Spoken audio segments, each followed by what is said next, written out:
everyone, Joe here from ActionX. Welcome to What's in the Tuber. Welcome back. This is your third Nancy Drew Season 4 episode review. Okay, I drank the tea the wrong way. How's everyone doing? Missed you all. It's been another very entertaining week in terms of my life. Today, we witnessed, I think, the best episode of Season 4 so far. It is definitely, it pulls on the heartstring. It actually does delve into, love of all sorts. And, honestly, I thought this was a really great episode. I think it was better than the premiere, better than episode 2. And, so far, Nancy Drew Season 4, the last season is going off without a hitch so far. We're only 3 episodes into the final season, so that's a good sign, although we still have 10 more to go. With this episode, it was this isn't the most crowded feed on my Twitter. It really isn't. So I only heard tidbits. Apparently they don't make commercials or the next time on Nancy Drew promos for the show anymore, which I'm like, bruh, it's still a show. I mean, I know it's that's it, we're done, but if you're not even gonna invest the time and the resources to make a promo, I mean, bruh, they better make one for the finale. And I already knew, going to the marketing for the show, the season, is that the trailer for the season even come out a week before it actually premiered, which I'm like, bruh, this new CW is cheap. But anyway, for me, honestly, this was a really great episode despite it. I actually was preferring it. Actually, another thing about maybe it's better we don't get any promo. Let's just go into the episode. We know it's going to be out next week, and then we just go into it without seeing a single. I mean, I saw one image because I have to make the thumbnail, but other than that, I think this was a great episode. Definitely, I think the cast did their best in a lot of these moments, and definitely, they're kind of using the whole mystery of the week type of ordeal as a side tangent, not really making it a full mystery of the week sort of thing. And I'm very excited to see where this is all going. To take a pause on one of the main storylines. They took a break on one of the main storylines. Now we signed into the other one, so that was nice to see. It'll be a nice balance going forward. Even though I'm still really confused, what the overall the other mystery is with the water, but. Hopefully we'll find out about that next time for sure. But with that being said, let's go through the Butcher recap and talk about this week's episode of Nancy Drew. So I want to say we begin in the forest. We see George's little sister, who's kind of grown up a little bit. She's now, I think, a teenager at this point with another girl. They're holding a really creepy doll and a book. And that seems like it belongs in the Historic Society. Why do you have this book? Then we see another random teenager enter, kind of mocking them, saying that, oh, what are we doing here? You just acting that magic exists, and that sort of thing. And so they decide to perform a little ritual. However, when they were doing so, this negative energy from the doll starts seeking out. It goes into the teen, the guy teen, and then he gets possessed by a demon.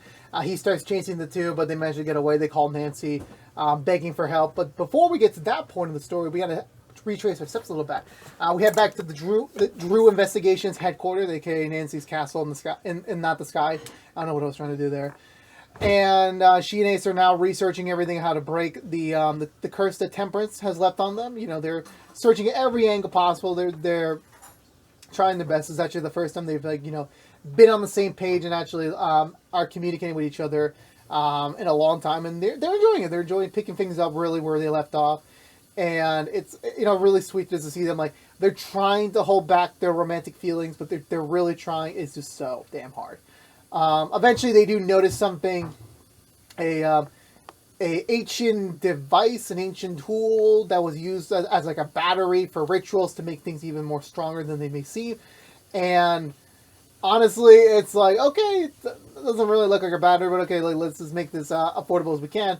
And thankfully, there is one safely stored away in the house of someone they used to know in Horseshoe Bay, which I'm that's easily convenient, so to speak.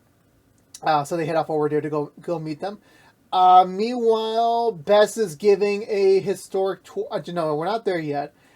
We cut over back to, it's weird to say, Nancy's dad's house, Carson Drew's house, where he has finished a night over with his new girlfriend, and they're enjoying a nice, morning in for the time before they have to head up to work. It's pretty nice, pretty sweet, Carson's just finally chillaxing. He's got Nancy out of the house. He's kind of finally living life the way he wants to be. But however, a little trigger is indicated when his new girlfriend picks up some ancient china cups, the fancy silverware, the fancy the cups, the pattern, the blue and white patterns, those cups. I apologize.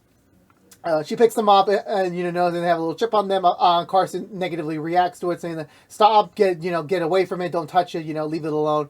Eventually, once Carson says like, yeah, I apologize, that was Kate's, Nancy's mom, who passed away in the before the show premiered. That was her thing, just leave it alone. It's fine the way it is. It's fine. And, of course, obviously, she's noticing, like, yeah, this isn't, like, a sign of, like, you're fully over her yet, so I'm gonna go. I'll see you later. And, yeah, like, the moment someone says, like, yeah, I'm gonna go, I'm gonna just leave. Instead of, like, doing this thing we promised to do, which I'm like, yeah, that's just a clear sign, like, yeah, they just need to get away from me. That's usually how it goes. So then afterwards, we never back to Nancy and Ace pseudo breaking into the woman's house. They find the object. They get a text message from her saying that, hey, this is in a box. Don't open the box. The energy is very strong. If you open the box, you're fine. So don't open it, please. Don't open it. So they leave it alone. They head over to the Historic Society where Bess is giving a tour of the Historic Society because right now she needs funding. She needs to make aware that the Historic Society has a place in Horseshoe Bay. It can be a valuable asset, and they need to keep their funding going. So she's voting in, and she's also trying to appease one of the parents of the group because it's mostly high school students with their dad, who is I guess he's an influencer, not an influencer like a social media influencer, but more like he has power to like really fund things in town. So if he likes the Historic Society, then they will get the funding they need. Bess plays a very crappy video, and this is like obviously like Bess's first tour, so like she's really suffering in the quality here. Nancy and Ace fill her in about the doll, like that they have to perform this ritual so they can like perform the entire thing to get rid of the curse. Thankfully, Bess knows exactly what they need. They have this herbal making device, I guess, to make the concoction they need to like fully. Well, first they need to put like a charm on Ace because he's the one who is who has the death curse on him. So they need to put him under protection first before they even attempt doing this in case it fails. So they're off to do that. Meanwhile, also part of the group is also George's sister, who has a girlfriend now. She's now lovely taken. Even George shows up because now that her fellowship's kind of over, because not her fellowship, her courtship is over, and she's currently applying to a new one. She's decided, you know what? Who I haven't seen in a while? My sister, and her lady. And she's trying to like, be the friendly sister, trying to be like, oh hey, how you doing? You guys look cute together, all that sort. But however, the one of the teens kind of starts making fun of them over because the fact they brought up the supernatural a lot, and then they're trying to confirm that it is real. Even the dad's trying to chime in, saying like, oh yeah, you're right, it's not real at all. I'm trying to get Bess to also back him up. Bess, knowing that she needs the money, has to compromise her integrity and decides to say screw it. No, he's right. There's no such thing as supernatural. We're just doing it for publicity, and honestly, I could tell it hurts, and everyone's like kind of against George's sister and her girlfriend, so not entirely good. They run into the storage room where she tries to cheer her up and saying like, hey, he's stupid, the guy's stupid, don't listen to him, like we know exactly what we're talking about, we know exactly the truth, so don't worry about it. To cheer her up, she finds the doll on the table and decides to take it out of the box, and I'm like, did anyone not tell you not to touch anything that isn't yours? Like, especially in a creepy building that's called the Historic Society with a bunch of supernatural items. Did George not tell you anything? I forgot her name already. I forgot her name, the sister's name. But she takes the doll, but noticing the powerful energy about it, says, you know what, we're just going to do a simple ritual, just enough to convince him that magic is real. Let's not shame into this. They find a book on the wall, and it flips over to just a simple levitation spell, supposedly. So they decide to find more, and that's where the beginning of the episode really begins. I want to say back over in... actually, no, not yet. We're in Town Hall. Apparently, Nick is part of a meeting for the town over the... Obviously, last episode, he and George discovered that it is possible that the whole water supply for the town is contaminated and ready to strike at any moment. So he wants to try and shut down the water line just so because... to just double check everything's fine, make sure that it's clear before, like, they can officially rule out that, that aspect is over. They switch over to another topic with the tsunami, and Nick decides to chime in a little bit. He manages to, like, make a pretty good impression for himself, and then even the board invites him, like, would you like to join the council as part of, like, just, like, the small businesses representative? And Nick says no, but then of course George steps in because like she has nothing really else to do and says, "Oh yes, he'll take the job." Which I'm like, George, this isn't your place. You're not his girlfriend anymore. But I'm like, okay, we'll pick that up later. We'll pick that up later. Eventually, Nancy, Ace, and I guess Bess were talking about something else. Maybe they found everything they need for the. Actually, no, wait. They're putting the sigil, the protection on Ace, so that just in case the ritual fails, it can't kill him. It's a temporary one, just enough time to get the ritual underway and test to see if it works. They're having a bit of a romantic moment because Ace has to take his shirt off. They're getting close to each other, and it's very sweet, and they want to kiss, they want to bone, but then that's when Nancy gets the call from George's sister, letting her know what happened, and they all meet up back again in the claw, and she's filling them in, and they're like, "What did you do? Why do you not learn? You don't take strange, creepy things that aren't yours." That's number one rule, the number one rule of life. But there's not really much else they can do at the moment, so they decide, okay, you know what? All we can do right now is just progress forward, just find out what exactly the spirit is. It's a pretty, from what they do the research, it's a pretty vengeful spirit. So, and it has the ability to infect multiple people when provoked. So, right now they could have another parasite. They have the water, they have this demon. So I'm like, it's really not going for a win for the Drew crew over here. So right now they're trying to attract it and try and see if they can perform like an exorcist to get rid of it. Bess is going to develop the tool to lure it over. Well, I guess everyone else is going to try and work on how exactly to remedy the situation. And maybe I mixed up the things because I think the sigil thing happened later on. But eventually they do track over the guy, and they bring him over to the house, and then the Historic Society. They fail, and sad to say, yeah, they got no other choice. It gets away, and also George's sister and girlfriend also are disappeared. So they're like, what do we do now? We're literally, because of one of our actions, this has happened. And they're trying to blame each other, and Ace is like, relax, guys, we just gotta find them, try the ritual again, and hopefully that should work. They see smoke coming from the distance. They run over there. They find them all levitating in the body. Apparently the full possession is about to take place. They manage to perform some sort of ritual, and it manages to work. It frees all of them, but however, the negative energy, once it's returned back to the doll, it's apparently too much, I guess, so it breaks. So that means the device they were planning on using to break the original curse between Nancy and Ace is now officially gone. They have nothing that they can really use. So they're accepting defeat because they gathered all these materials. They don't really know what else they can really do. And now they're just like, okay, what do we do now? However, Nancy remembers that when the original woman mentioned that the statue exists, she said it in a way where it could imply as plural, meaning there's more than one. And they do the research. There is more than one. There is a ton of them out there, ironically, which I'm like, because apparently when they were originally creating these dolls many years ago, I want to say when they created the dark energy, there was a bunch of light energy left over, so they made a second doll to hold over all the light energy. If that makes sense.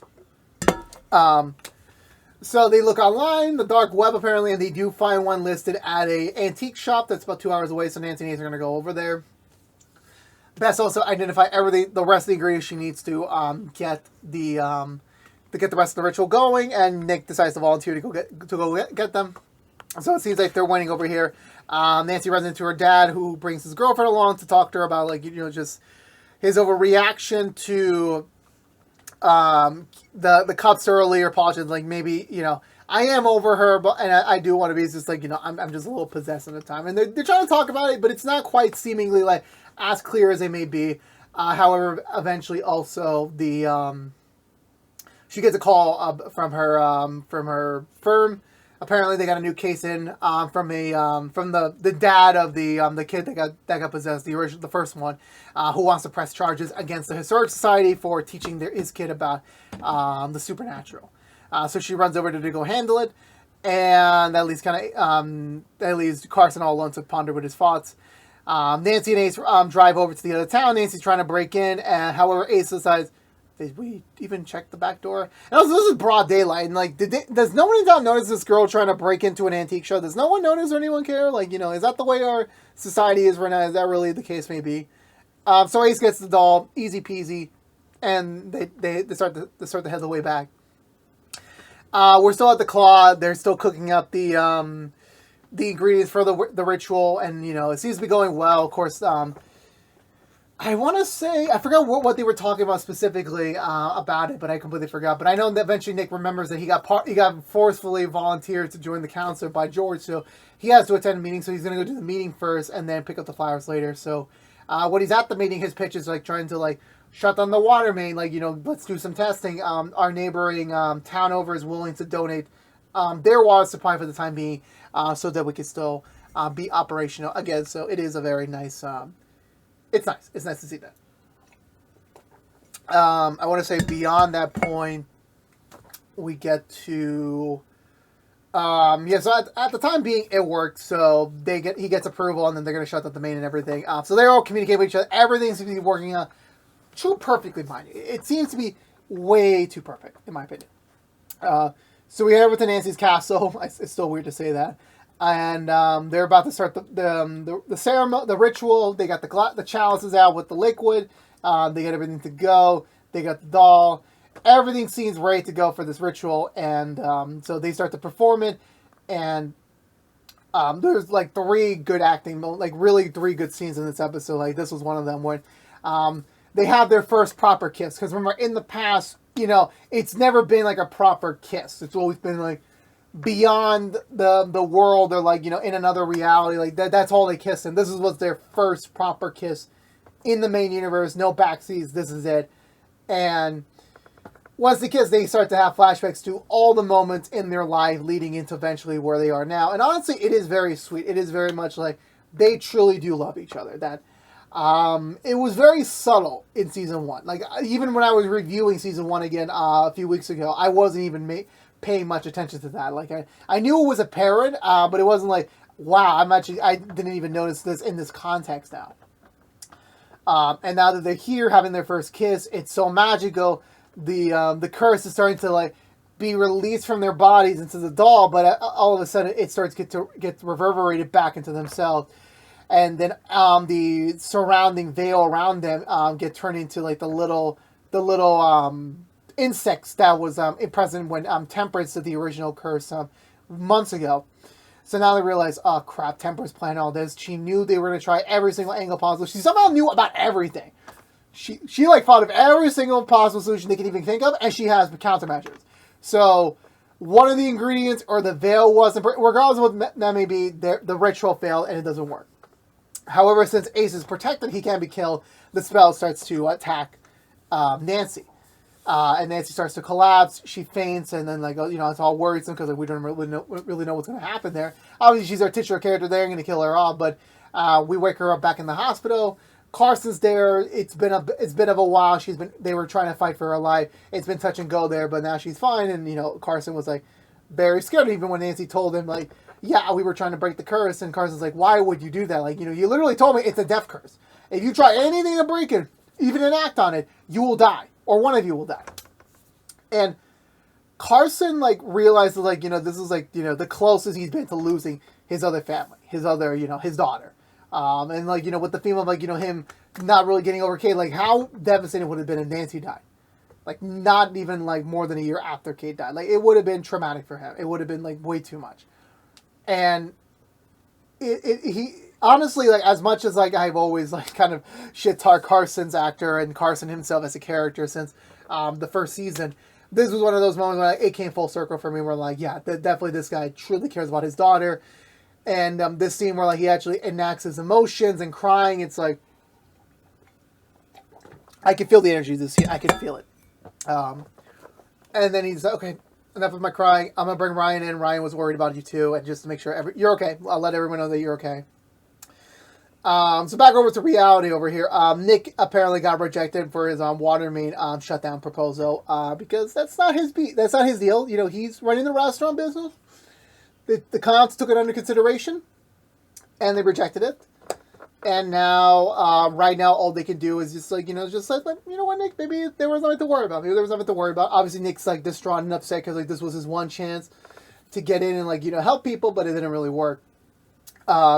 George tries to chime in, but then Nick kind of takes out his anger on her because, again, this isn't what this isn't what Nick wanted. This is what his original intention was. This wasn't his plan to try and get the water main shut down. And because George forced her into it, and Nick starts expressing these latent feelings of, like, just he needs space. They haven't really had space from each other since their breakup because they're working together. They work at the claw together. They kind of have to see each other. And he's like, okay, like, we may have broken up like this, but we're still going to keep the work relation going. And then, ever since the start of the season, they've been spending more time together. It's not entirely, what he wants right now. He needs a break from them, from their family, from that family.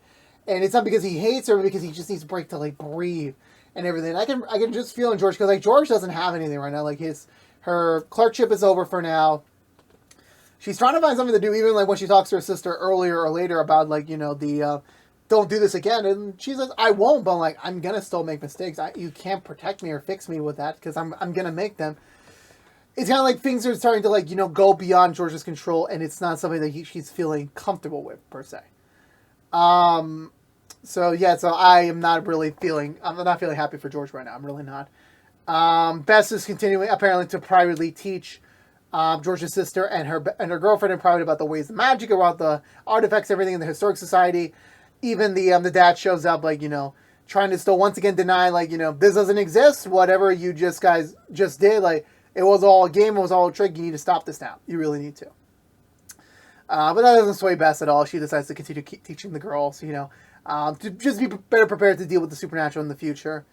And then comes, like, a really, I think this was, like, the best scene in the episode, where we cut to the end, where Nancy's still hard at work trying to find a new angle to save her and Ace. She's trying, she's looking everywhere, and nothing's popping in. Ace shows up, and she's happy.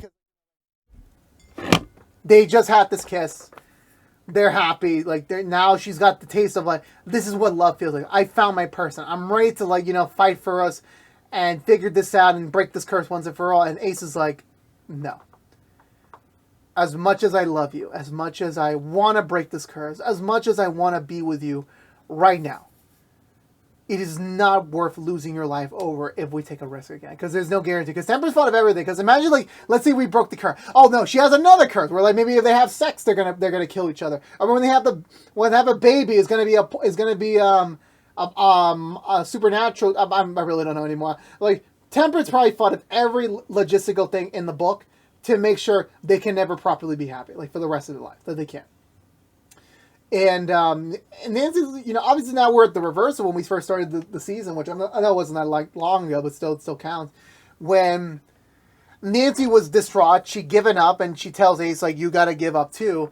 And then Ace is like, like, we got to keep fighting. Now is the reverse, because, like, we know what's at stake. Like, Ace had genuine, like, he knows in his heart this belongs, and now he knows, like, he can't risk losing his heart. He can't risk losing the love of his life. And he wants to stay friends so they can stay in each other's lives and, like, just repress the feelings down to the bitter core so that they can try and still be together as friends. Nancy's disagreeing with him and, like, no, it's because of you that I'm fighting for this. Like, why are you giving up so quickly? And Ace is like, I can't right now. Like, like, I need to say no to you. I need you to understand that. And me being around you is just not helping. So Mike, it's like the Drew Crew's probably splitting apart again. Like, what's going on here, guys? What's going on here? This is not what I want, but, like, again, like, genuine, like, shout out to the actor and actress for Nancy and Ace. Perfection. I love the scene so much, and it was the best way to end off this episode. Actually, no, wait, there's one more scene I forgot. There was a scene where one of the councilwomen, she calls someone saying, oh, yeah, don't worry, I took care of the water problem. It's all done. She gets into the bathtub, she pours herself a little whiskey or rum, and then she's drinking, and then she finds out that the negative spirit that has been infecting the people from the first two episodes is now also in her. And that's where we end the episode off. Which is like, yeah, the water thing, it's back. It's in the water, actually. So now the whole town's fucked. So for me, like, in terms of, like, this being Nancy and Ace's, like, this is the episode a lot of fans were waiting for, probably just, like, the admission, the real kiss and everything. I'm like, this was such a big deal. This really was. And I can see that. I can really much see that they were generally putting their entire emphasis in either the scenes that they were being directly romantical with each other and the subliminal ones. It definitely was. You can definitely feel in their performance that, like, every single rejection, every single, left turn they took that's going away from their goal of being together, it was felt. It was genuinely seen or heard, and I definitely felt for them both. at the very end when they were trying to, like, finally get this done. Like, let's finally finish this once and for all. And it didn't. It still didn't work. And, just that final scene was like, oh my God, it was just so perfect. And it's like, that's going to basically set the whole mood for them for the rest of the season for them as they continue to fight forward, but just in the background. Nick and George, obviously, again, like, they were like briefly exploring this friendship angle. Now it's like, Nick is definitely just like, I need a break from you. I just need you to get away. And, like, honestly, it is the most genuine thing you can ask for. You do need space. No matter the friendliest of breakups, you need some physical break from each other so that you can properly assess where do they place themselves in the current life. Where? And that doesn't get figured out so much later. And definitely I can, see for them. Like, I understand Nick's point 100%, but I just feel so bad for George. I really do. And Beth starting kind of like a conflict storyline. Maybe with the dad could be interesting. I'm not really sure if that's going to be a recurring thing or just like the blockade for the episode. I really don't know. So to speak. Carson also admitting, like, because again, like, I've noticed, like, a lot of the secondary main cast, like, Carson and Ryan haven't really been present in every episode, which, again, they don't have to be. I actually appreciate if they don't get shoehorned into every episode just to make them series regular still, like, keeping them in when they are. And Carson, once again, coming to realize that he's still not over his wife's death is actually pretty true. Like, in timeline-wise, it's not even been, like, more than almost 2 years yet, so, like, I'm not surprised he's not fully over it. And if you really think about it, he immediately jumped into his next relationship not too long after her death, and then now into this one. Like, definitely he needs proper time to grieve. He needs proper time to figure out what's up and figure out that, like, okay, like, how do I process the emotions? How do I, like, figure this out? So I appreciate that giving him something very important to do, and, like, I can definitely see where he's trying to go with this. But overall speaking, I think emotionally, this is the strongest episode of the season so far. Performance-wise, it is still the best, and I'm very happy to see, like, we got, like, another, this is the season that you're in for, set episode that you're going to need, and I really loved it, and I'm like, I hope every episode in this season goes exactly as this episode did. I really do. I don't think it will, but I'm like, you can hope. But with that being said, I'm going to give this episode 2 thumbs up. Let me know in the comments below what you think of this week's episode of Nancy Drew. Let's have a conversation down below, as always. But I think that's going to do it for me today, everyone. So if you're unaware, this has been What's the Two from ActionX, reviewing every episode in the final season of Nancy Drew. If you want to know what we're doing normally, What's the Two besides our Nancy Drew episode reviews. Currently, right now, we're doing the Crowded Room episode reviews each and every episode after they come live, after brand new episodes come on Apple TV. But if you don't care about Nancy Drew, your luck. We'll be back next week with another brand new episode review, so stay tuned until then. But again, thank you so much for watching. Please subscribe if you haven't yet, like, favorite, share if you want to, and follow us on social media. But until we see each other again, for all you members of the Drew crew out there, until next week, stay safe out there, be good to each other, and as always, peace out.